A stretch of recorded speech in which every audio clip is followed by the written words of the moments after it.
Olá pessoal, vamos aí para mais uma aula de ética. Eu sou a professora Mariana Moreira Neves e hoje a gente vai falar sobre o processo na OAB.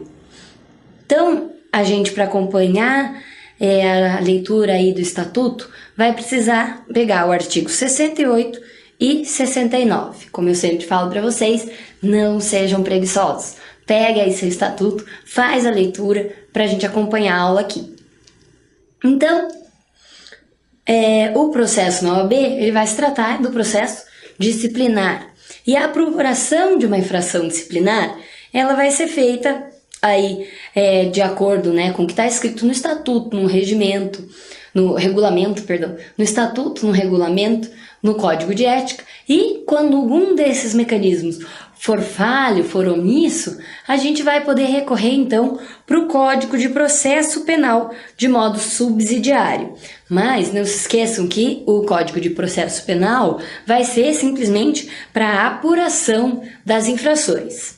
Quanto ao resto dos processos, a gente vai ter ali o Código, de Processo Civil para se basear, no caso do Estatuto, do Regulamento e do Código serem omissos, ou então seguir as regras de um procedimento administrativo comum da OAB. Então, para apurar uma infração, a gente pode usar o Código de Processo Penal. E, nos demais casos, a gente vai precisar ali do Código de Processo Civil ou então seguir o procedimento administrativo comum que é usado na ordem. E o poder disciplinar, essa coisa ali de acontecer o processo, o advogado receber uma sanção pela infração que ele cometeu, só pode ser exercido pela OAB.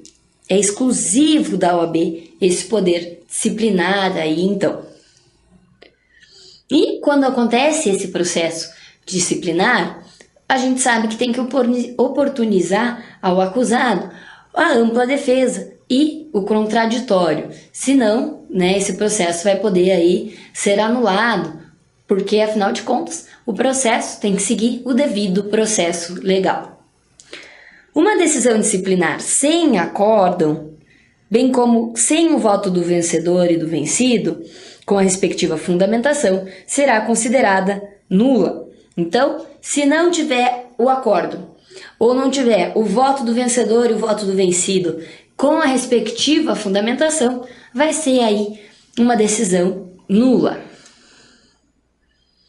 E aí eu trago para vocês aqui algumas expressões importantes que podem cair na prova de vocês. Então, anota no seu caderno, faz post-it, coloca onde for mais fácil para você enxergar, para você não confundir no dia da prova. Vem aqui comigo. Processo e procedimento ético-disciplinar. São coisas diferentes, A gente já sabe disso desde ali do início da faculdade, mas vamos relembrar. Processo vai ser, então, um sistema formal e ordenado de providências das etapas relativas à decisão de representação ético-disciplinar. Então, daqui a pouco a gente vai ver essa palavrinha aqui também, que vai ser a denúncia. Então, a denúncia ali é ético-disciplinar. Já o procedimento é o conjunto de atos de forma sequencial do desenvolvimento do processo, tá bom? E a representação? Já adiantei para vocês. A representação vai ser a denúncia escrita, do que o advogado cometeu ali como uma infração. E essa denúncia, ela nunca, eu disse nunca poderá ser anônima. Essa representação, ela também vai poder ser contra uma sociedade de advogados ou um estagiário que esteja inscrito ali nos quadros da ordem como estagiário. Então, o representante e o representado é fácil.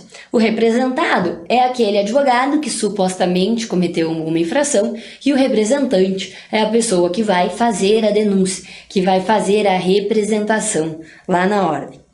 E o defensor dativo é o advogado designado pelo relator do processo que vai ter que patrocinar a defesa do representado.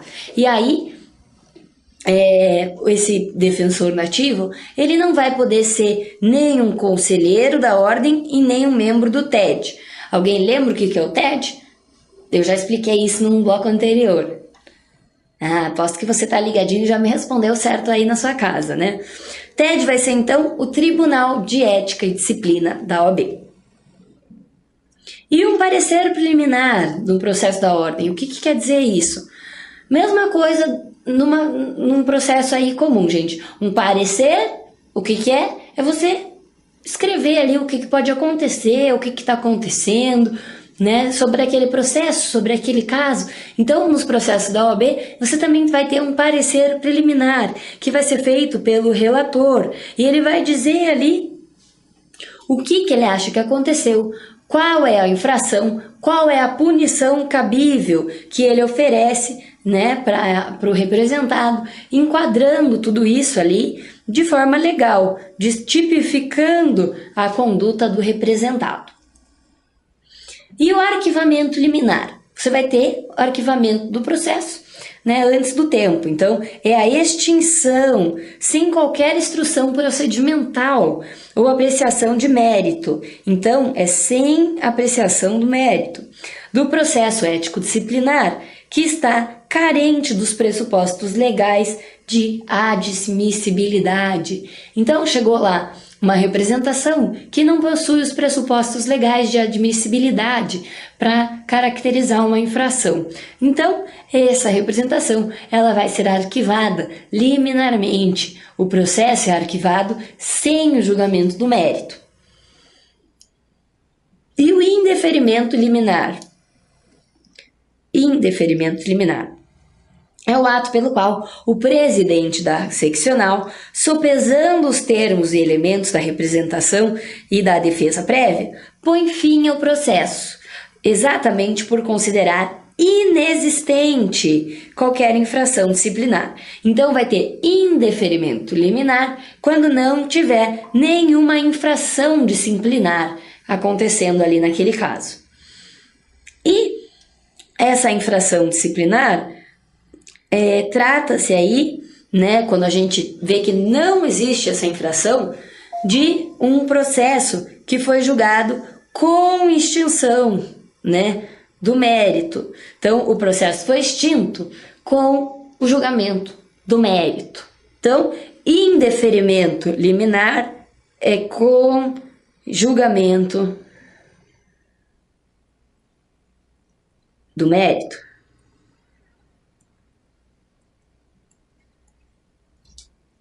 E o arquivamento liminar é sem o julgamento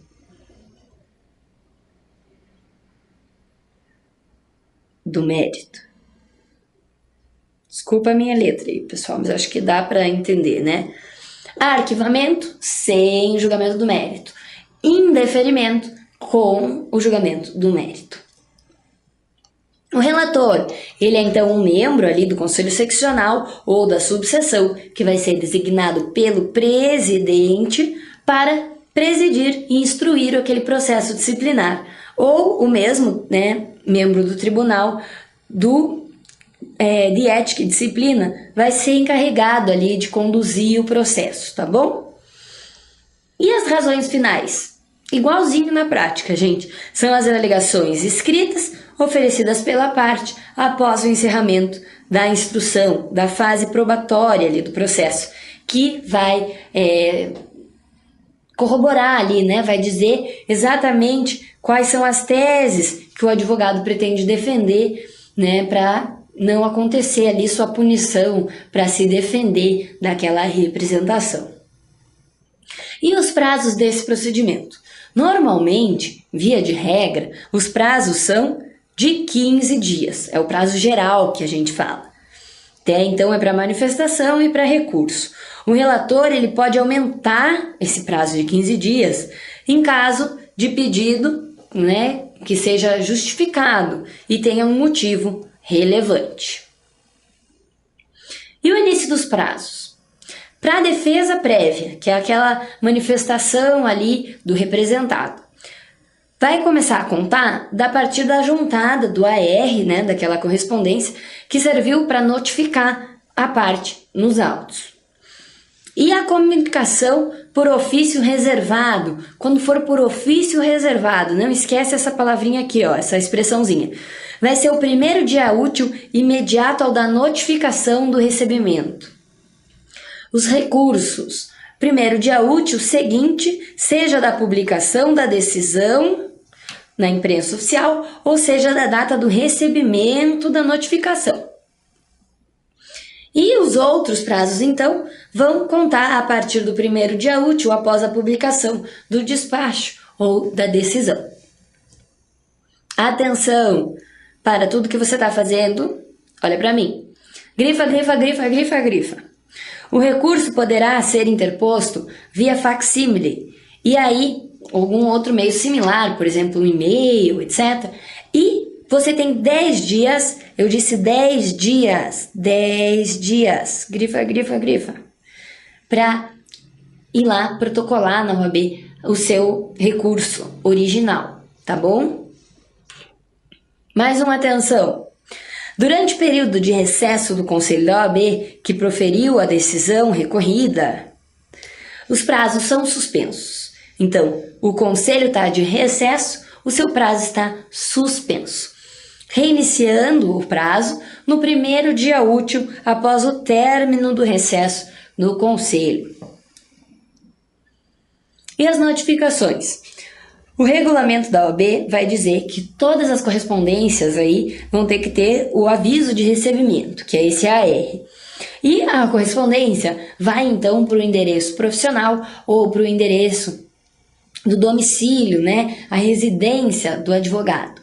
Então, é muito importante que você mantenha o seu registro lá na OAB atualizado com seus dados cadastrais. Por quê? Porque se você não for encontrado nem no seu endereço profissional e nem no seu endereço residencial, você vai ser citado ali, intimado, por edital. E esse edital vai ser publicado na imprensa oficial do Estado. Então, é melhor que você realmente fique sabendo, sem precisar recorrer aí ao edital, que às vezes a gente acaba deixando passar, e você deixa de ser intimado. Então, vai ser por AR. E qual que é o local da tramitação, então, do nosso processo disciplinar? Vai ser aí no Conselho Seccional, em cuja base territorial tem ocorrido a infração. Então, eu sou uma advogada que trabalho em determinado estado, mas eu cometo uma infração num outro estado, enquanto eu estou trabalhando, estou viajando a trabalho. Não importa, vai ser tramitado esse processo no foro ali onde ocorreu a infração, por causa desse princípio aqui do loci delicti. Se a falta for cometida perante o Conselho Federal, será dele a competência para julgar ali e processar o infrator dentro do seu Conselho Federal. E também existe lá na OAB essa prerrogativa de foro, que a gente tem escutado muito falar. Então, o que vai ser essa prerrogativa de foro? Quem que tem a prerrogativa de foro? Os membros do Conselho Federal e os presidentes dos conselhos seccionais serão processados e julgados somente no Conselho Federal. Então é fácil, né, gente? Membro do Conselho Federal vai ser julgado pelo Conselho Federal. E os presidentes das seccionais vão ser julgados também pelo Conselho Federal. Essa é bem tranquila. E cabe, então, ao Tribunal de Ética e Disciplina e do Conselho Seccional competente julgar os processos disciplinares instruídos pelas subseções ou por relatores do próprio Conselho. Então, o Tribunal de Ética vai ter um por cada Conselho Seccional, vai julgar e processar e instruir os processos e vai ter os seus relatores ali do próprio Conselho para auxiliar nesse procedimento. E o sigilo do processo? O sigilo do processo vai ser realizado até o término. Então, enquanto está acontecendo o processo, nada pode ser divulgado, não pode ter na imprensa nem nada. Só ficam sabendo do processo as partes que nele estão envolvidas. e também as autoridades, né, judiciárias competentes ali que estejam trabalhando no caso. A decisão condenatória, ela é irrecorrível, deve ser imediatamente comunicada ao Conselho Seccional, onde o representado tenha a inscrição principal para constar nos respectivos assentamentos. Como que tem acontecido aí essa instauração do procedimento disciplinar, do processo disciplinar? A representação, né, uma forma de você denunciar o advogado que cometeu essa suposta infração, ela nunca pode ser anônima, nunca. E pode ocorrer a instalação do processo, então, também pelo presidente da seccional e o presidente da subseção. Ou ainda o presidente do Tribunal de Ética e Disciplina. Então, se você não tem uma denúncia ali por parte dos presidentes, tanto do Conselho Seccional, como da subseção, ou como do Tribunal de Ética e Disciplina, você vai ter essa representação por alguma outra pessoa da sociedade, pode ser um advogado ou não. E o Tribunal de Ética e Disciplina, então, para que ele serve? Para orientar e falar, então, aí com os advogados sobre ética profissional. Ele pode também responder às consultas, ele, né, pode fazer parecer, todo esse tipo de trabalho aí consultivo. E também vai servir o Tribunal de Ética e Disciplina para julgar os processos disciplinares. Qual que é a competência do Tribunal de Ética e Disciplina? Instaurar de ofício processo competente sobre ato ou matéria que considere passível de configurar em tese infração a princípio ou norma de ética profissional. B. Organizar, promover e desenvolver cursos, palestras, seminários e discussões a respeito de ética profissional, inclusive junto aos cursos jurídicos, visando a formação da consciência dos futuros profissionais para os problemas fundamentais de ética. C. Expedir provisões ou resoluções sobre o modo de proceder em casos previstos nos regulamentos e costumes do foro. D. Mediar e conciliar nas questões que envolvam dúvidas e pendências entre advogados, partilha de honorários contratados em conjunto ou mediante subestabelecimento, ou decorrente de sucumbência, controvérsias surgidas quando da dissolução da sociedade de advogados. Bom, gente, o meu recado aí para vocês sobre o processo na OAB era esse. Eu espero que tenha ficado um pouquinho mais claro do que quando você estuda sozinho aí pelo seu material. Qualquer dúvida vocês podem mandar aí para mim nas redes sociais, no Prof. Mariano Moreira Neves, Prof. sem ponto, tá, gente?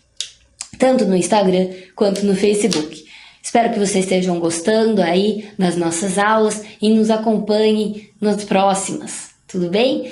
Bom descanso aí para vocês, continuem firmes aí na luta que logo cada um de vocês vai ter a tão esperada carteirinha cor-de-rosa da OAB. Até mais!